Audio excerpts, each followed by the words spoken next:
સુરતમાં સુભાષનગર વિસ્તારમાં હૃદયદ્રાવક ઘટના સામે આવી છે। પ્લાસ્ટિકના દાણાના વેપારી પરિવારની પુત્રવધુએ આપઘાત કરી લીધો।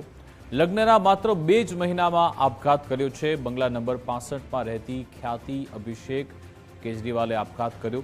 પોતાના બંગલાના 3જા માળે બેડરૂમમાં ગળે ફાંસો ખાઈ લીધો અને જીવન ટૂંકાવ્યું। પોલીસે હવે મૃતદેહને પોસ્ટમોર્ટમ અર્થે ખસેડી તજવીજ હાથ ધરી છે। ખ્યાતિ અભિષેક કેજરીવાલના આપઘાતનું કારણ જાણવા નથી મળ્યું। સુરતનો આ બનાવ છે કે જ્યાં સુભાષનગર વિસ્તારમાં હૃદયદ્રાવક ઘટના બની છે। પ્લાસ્ટિકના દાણાના વેપારી પરિવારની પુત્રવધુએ કોઈ કારણસર આપઘાત કર્યો છે। નવાઈની વાત એ છે કે લગ્નના માત્ર 2 જ મહિના થયા છે અને તે દરમિયાન તેમણે આપઘાત કરી લીધો।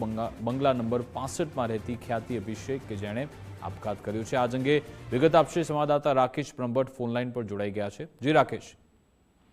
ઘટના સુરતના ઉમરા સ્થિત સુભાષનગર વિસ્તારની છે, જ્યાં પ્લાસ્ટિકના દાણાના વેપારી પરિવારની પુત્રવધુએ લગ્નના માત્ર 2 જ મહિનાની અંદર આપઘાત કરી લીધો છે। બંગલા નંબર 65માં રહેતી ખ્યાતિ અભિષેક કેજરીવાલે અંધારિયું પગલું ભરતા પરિવારમાં શોકની લાગણી ફરી વળી છે। પોતાના બંગલાના 3જા માળે આવેલા બેડરૂમમાં તેણીએ આ અંતિમ પગલું ભર્યું હોવાનું પોલીસ તપાસમાં હાલ જાણકારી સામે આવી છે।